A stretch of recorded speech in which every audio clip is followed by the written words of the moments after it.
Bom, agora a gente vai falar de uma coisa muito importante também no Prolog, na programação usando o Prolog, né? Que é o controle do retrocesso, que é uma forma da gente, programador, ajudar o Prolog a resolver os problemas, a fazer a busca na árvore. O que acontece é que o processo de resolução, por si, ele é não determinístico, ou seja, não tem uma ordem específica para achar a resolução. No sentido que os dois programas aí, que P1 e P2 estão mostrando aí na tela, são equivalentes. Logicamente, eles são a mesma coisa. Antepassado de x é x, antepassado de x é y, se o antepassado de z for y e x for pai de z. Tá? Então, pensando numa lógica booleana aí, tanto faz você inverter. Se primeiro você pergunta se o x é pai do z, se o primeiro z é y e assim por diante. Tá? Então, logicamente, não faz diferença esses dois programas aí. Quando a gente aplica a resolução SLD, né, que é a forma que o Prolog roda, aí a gente define uma ordem. Né? Então, a gente define uma regra de computação, uma estratégia de busca e uma forma de retrocesso aí para você poder rodar. Nesse caso, desse exemplo aqui, ó, né, o P1 não funciona, segundo no Prolog, porque ele gera um loop infinito. Tá? Porque ele vai toda hora ficar tentando buscar um antepassado sem nunca chegar no final. Né? Então ele vai entrar em loop infinito aí. Ao passo que no P2 ele primeiro procura o pai e ele procura o antepassado do pai. Então ele vai reduzindo o espaço de busca. Tá? O problema é o seguinte, a lógica em si não tem diferença. E o nosso programa, portanto, não poderia ter essa diferença de execução. Quer dizer, a mudança de ordem não deveria ser crucial para a exatidão do programa. Tá? Porque justamente a ausência de controle, né, a gente não tem que ficar falando como, né, o programa roda, é uma das vantagens da programação lógica. A programação lógica tem essa vantagem de você trabalhar com um conceito, você especifica o que você quer e o computador resolve do jeito que ele conseguir. Óbvio, tentando de uma forma mais eficiente possível. Tá? O problema é que isso não dá para implementar no mundo real. Tá? Precisa ter uma decisão aí de implementação, né? E aí, então a gente fica amarrado nisso. Tá? Então, esse problema a gente tenta resolver programando do jeito certo e entendendo como o Prolog funciona. Mas tem outra forma que dá para a gente trabalhar no Prolog e que aumenta a eficiência em alguns casos. Tá? E faz parte dessa impureza do Prolog. Né? Então, quer dizer, o que é impureza? É você trabalhar com lógica, mas não só isso. Né? Então você dá uma mãozinha ali para o mecanismo, você mistura, você polui ali a sua lógica com algumas diretrizes, alguns controles a mais ali.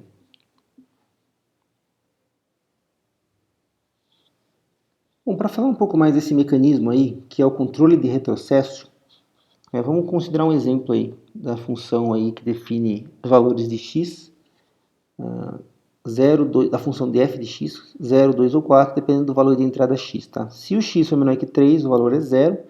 Se x for entre 3 e 6, o valor é 2. E se x for maior que 6, o valor é 4.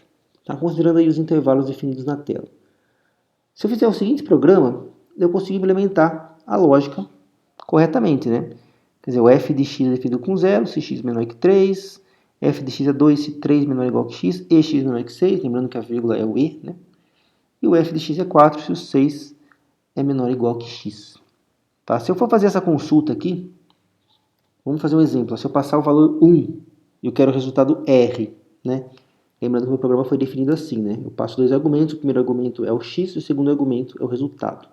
Então, R é o resultado. Se eu for executar, nesse caso aqui, ó, quando eu faço f de 1,r, a primeira consulta ele tenta com a cláusula 1, ele vai unificar x com 1 e r com 0, e aí vai chegar no 1 menor que 3 e vai dar a nossa contradição. Certo? Então, o resultado vai ser r igual a 0, tá? Que é o valor que a gente precisa, aí, que é o valor esperado da função, né? Para x valendo 1, r igual a 0.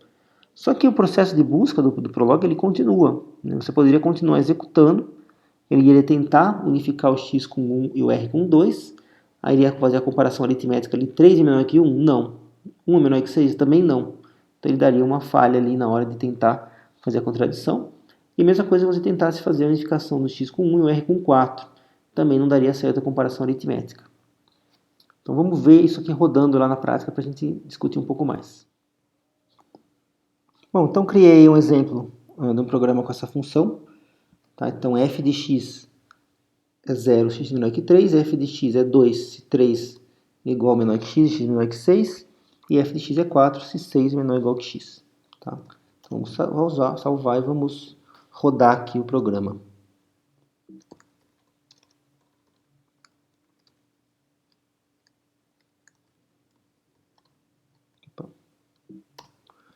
Vou carregar o programa aqui, chamei de função. E eu vou fazer a execução com o trace. Quer dizer, eu vou ver passo a passo como é que ele está fazendo a consulta aqui, né? Então, vou fazer a consulta do F1Y. Ele vai fazer a chamada, a primeira unificação, que é unificar o Y com 1. Aí ele vai comparar, vai dar verdadeiro, resultado 0. Aí ele vai tentar, na verdade eu estou apertando espaço aqui para ele tentar de novo, né? Então ele vai tentar com o 3 e com o 6. Se não vai dar certo, não vai conseguir fazer as unificações, não vai conseguir achar outros resultados. Mas veja que ele já tinha encontrado o resultado 0 aqui, e pela forma como que foi definida a minha função, não era nem para tentar os outros jeitos. Por quê? Porque a minha função f foi definida de uma forma exclusiva. Nunca vai acontecer de eu ter o x ser unificado com o valor, né, e o resultado ser ao mesmo tempo 2 diferentes para o mesmo valor. Tá? Então eu não precisaria ficar testando nada depois que eu achei o y igual a 0. Tá? Esse que é o problema aí de você definir, usando o Prolog, esse tipo de lógica. Bom, neste programa, a gente sabe que as 3 cláusulas são mutuamente exclusivas. Tá? Porque a gente está, no nosso conhecimento que diz isso, né? Não é o programa que está programado desse jeito, né? O programa ele tem as cláusulas ali definidas. Mas o Prolog não tem como saber que são mutuamente exclusivas, porque ele não consegue analisar a lógica, né?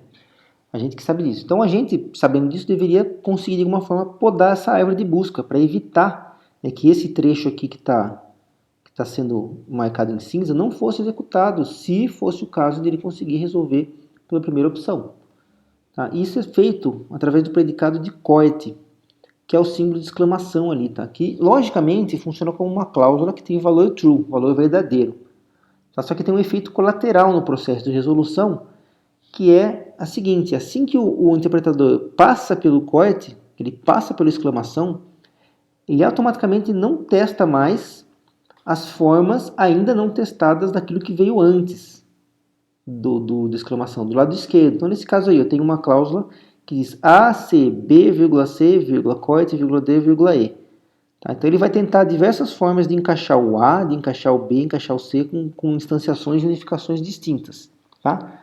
Então, ele vai começar testando o A, o B e vai variar o C. Assim que ele passar por exclamação, ele não vai testar aquelas que não foram testadas ainda do A, do B e do C. Ou seja, em futuros retrocessos, caminhos alternativos desses literais são ignorados. Tá? Então essa aqui é a ideia. Como que seria desenhando? Tá? Como que é o retrocesso de um nó? Eu estou fazendo uma busca. Então ele está aqui em um nó, ele vai fazer uma tentativa até achar a contradição. Encontrando ou não, ele volta, porque tem outras possibilidades aqui, né, de unificação a partir desse nó, por exemplo. Então ele pode tentar outras saídas, né, outras instanciações de variáveis que também dariam resultado. Ele volta, tenta outro caminho, volta dentro do caminho, até chegar no final onde não tem mais alternativa de unificação, alternativa de busca a partir daquele nó. Quando a gente coloca o coit, e esse coit passou por aquele nó, né, por exemplo, aquele já passou pela alternativa 1, pela alternativa 2, aí ele encontrou um coit nessa volta aqui, né, dentro desse caminho que vai do 2 para baixo aqui, ele encontrou o coit. Na hora que ele vai voltar, ele vai perceber, opa, aqui tem um coit, eu não vou mais testar isso aqui que ficou faltando. Então ele vai evitar de fazer retrocesso e vai voltar, na verdade, simplesmente para quem chamou aquele nó. Né? Então ele volta para cima aí sem tentar alternativas de novo. Tá? Então ele encerra a execução naquele momento. Tá? É importante entender que o coit só vale quando ele está embaixo de um nó. Né? Então, quer dizer, ele está tentando alternativas e passou aqui por um coit. Então, essas alternativas desse nó aqui não são mais testados. Mas desse nó aqui, todas as alternativas vão ser testadas, porque ele ainda não passou pelo coit na subida, isso na descida. Tá? Então, por isso que eu desenhei aqui, né, um coit para cima, e aí aqui ele continua testando sem problemas. Tá? Então, aquilo que tem para baixo do retrocesso, ele continua, né? Ou para a direita no desenho, ele continua. Né? Então, voltando aqui no nosso slide, então se ele vier, está testando várias formas de fazer o casamento, fazer a unificação do A. Está testando várias formas do B, aí várias formas do C. Aí chegou no coit, né, numa dos caminhos aqui. Daqui para cá, ele vai tentar várias alternativas do D e do E, certo? Só que quando ele terminar e esgotar todas, ele não vai voltar para trás para testar outras versões, outras formas de tentar achar o caminho através do A, do B e do C.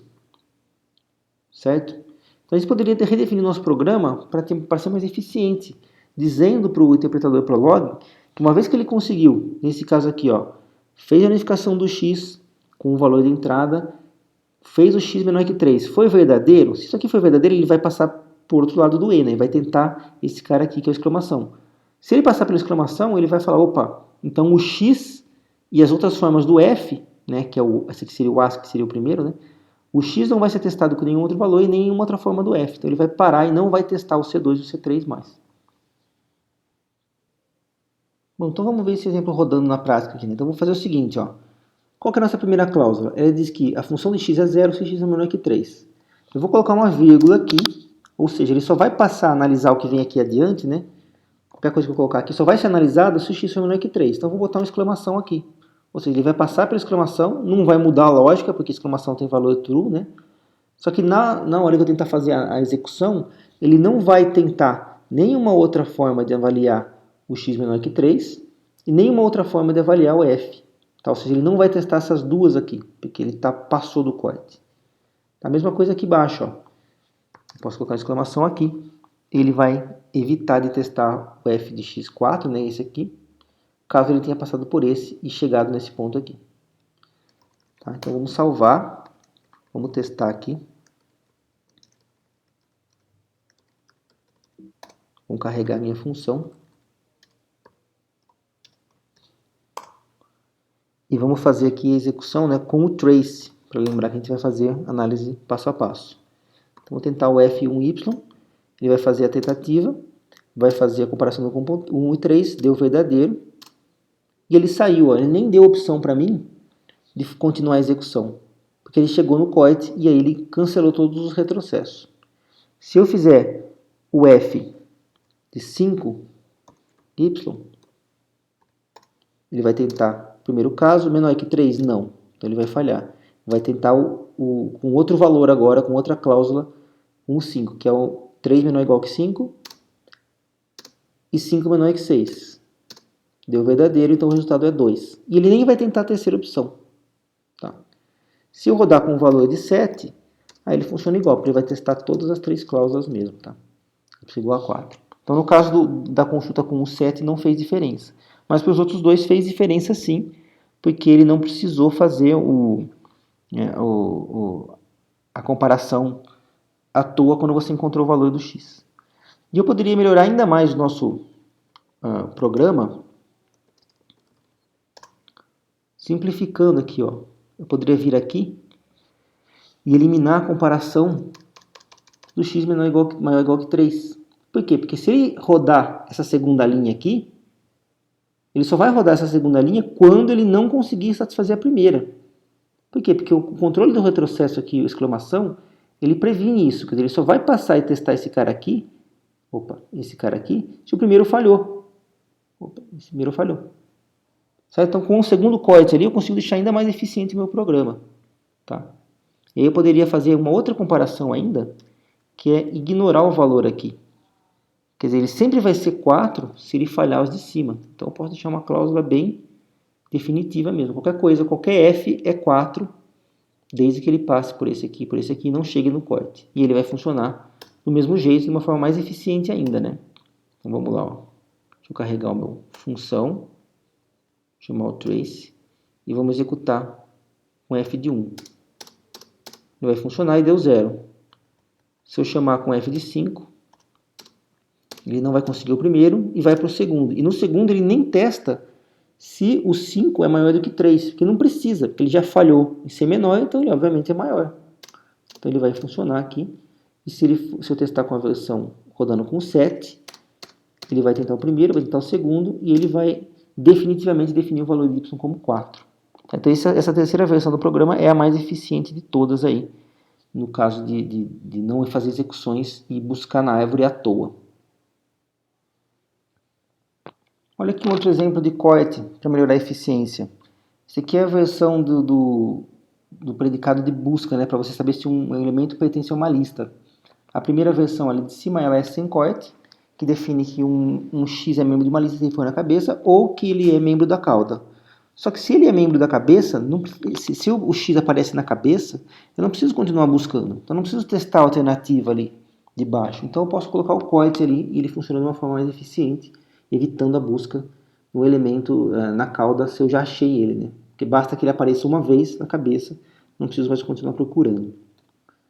Aqui um outro exemplo, ó, com um exercício sugiro que vocês façam aí também, que é a contagem do número de ocorrências de um dado elemento no primeiro nível de uma lista. Primeiro nível quer dizer que eu não estou buscando em níveis aninhados, tá? Então dá uma olhada aí que eu estou usando também o coit aí para evitar as buscas desnecessárias. Aqui um outro exemplo, né, de eliminar todas as ocorrências de elementos de uma lista.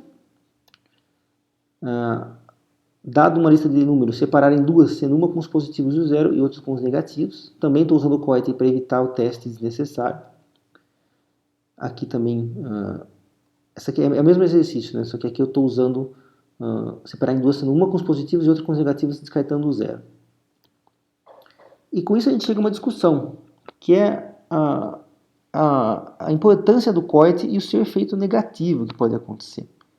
Aqui é o seguinte, nesse primeiro exemplo, o que acontece se a gente remover o coit? Aqui é o primeiro exemplo que eu fiz da função. O que acontece se eu tirar a exclamação?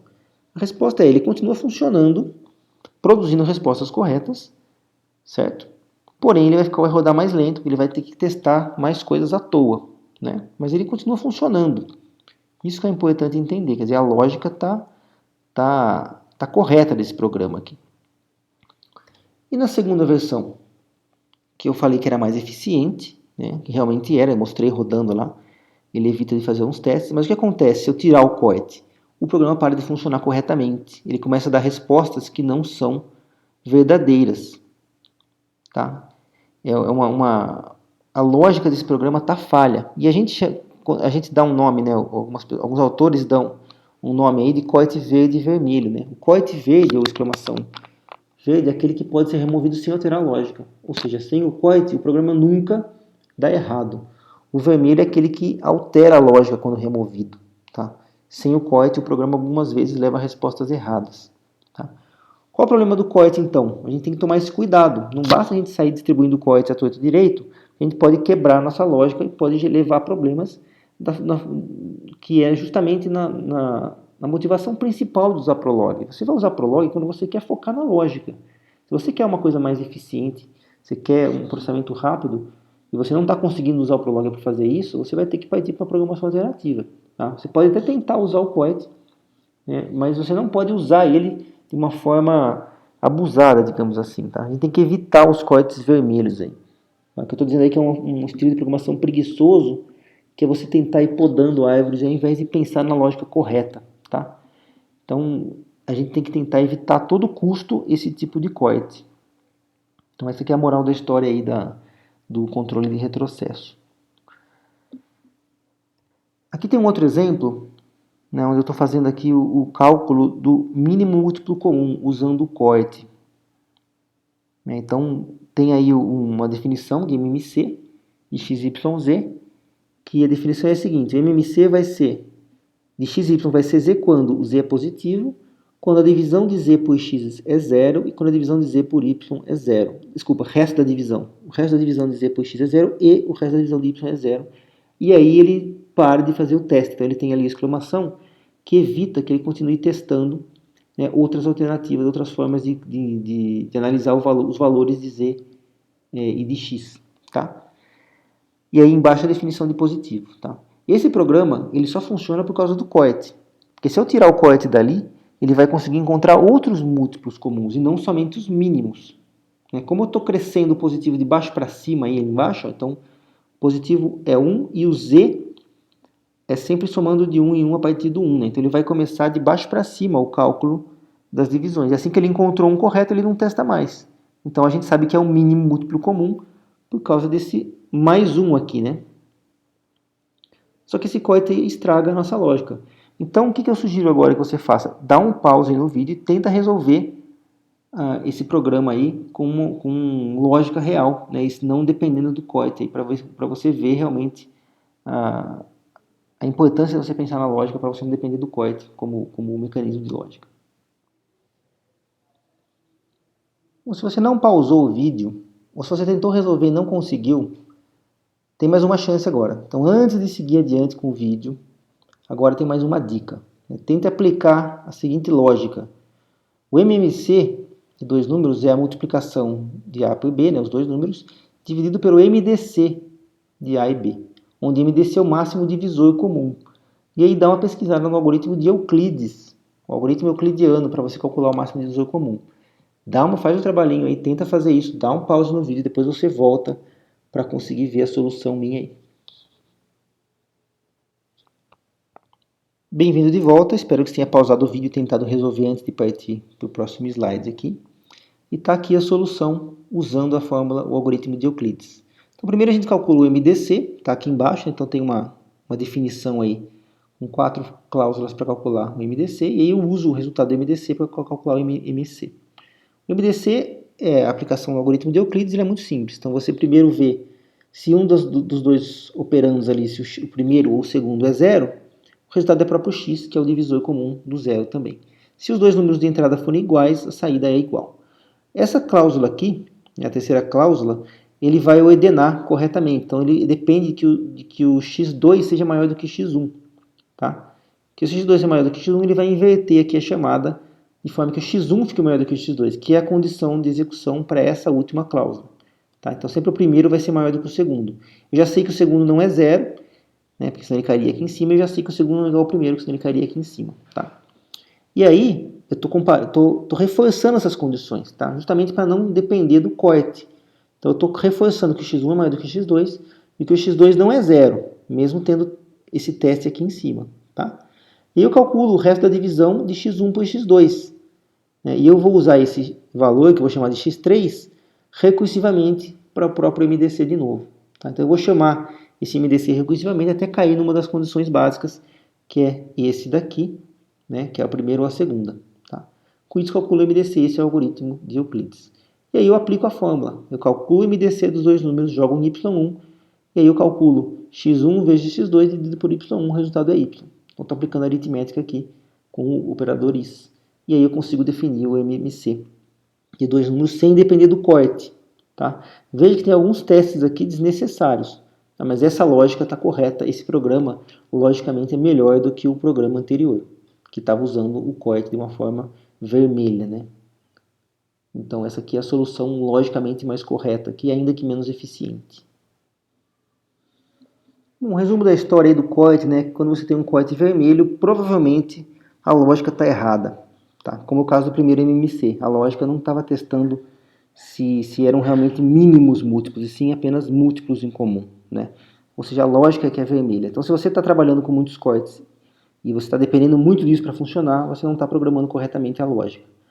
Mas tem um outro caso do uso do corte que ele pode ser considerado vermelho, que é quando a inserção do corte, né, quando você coloca o corte e você leva um resultado diferente em termos de respostas incompletas. Quer dizer, a poda na árvore que você faz com o corte não elimina respostas corretas. Né? Quer dizer, às vezes ele dá uma resposta correta, mas às vezes tem outras respostas corretas que você está podando também de uma forma desnecessária. Né? Ou seja, sem o corte, esse programa nunca produz uma resposta incorreta e todas as respostas corretas são encontradas.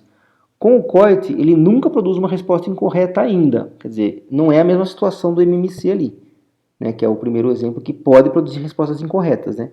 Mas pode acontecer ele desconsiderar algumas respostas corretas. Ou seja, ele está deixando de lado algumas respostas que deveriam ser incluídas. Né? Nesse caso também não é um corte verde, porque ele altera o resultado do programa, ainda que a lógica esteja correta. Tá? De uma forma ou de outra, importante para entender é isso. Né? O corte está aí, é um mecanismo para a gente usar. Né? Permite que você faça programas mais eficientes, às vezes resolva problemas difíceis de resolver, mas sempre que ele aparece, sempre que você está dependendo dele, liga um alerta aí, né, para você prestar atenção no que você está fazendo, para não causar nenhum problema mais grave.